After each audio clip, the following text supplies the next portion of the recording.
High বন্ধুরা, সবাই কেমন আছে? আশা করি সবাই ভালো আছে, আমিও ভালো আছি। তো আমি আজকে নতুন একটা ভিডিও নিয়ে এসেছি। আজকের ভিডিওটা হচ্ছে হেলিকপ্টার কাটউইল। যে ফার্স্টে ভিডিওটা দেখলেন সেই ভিডিওটি স্টেপ বাই স্টেপ দেখাবো।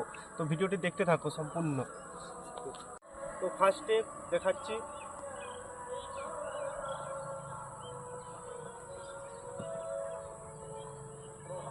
তো সেকেন্ড স্টেপ, পাগুলো ঘোরাতে হবে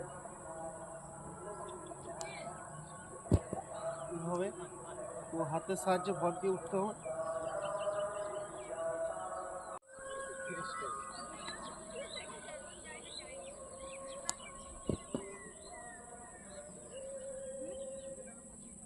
ফোর স্টেপ,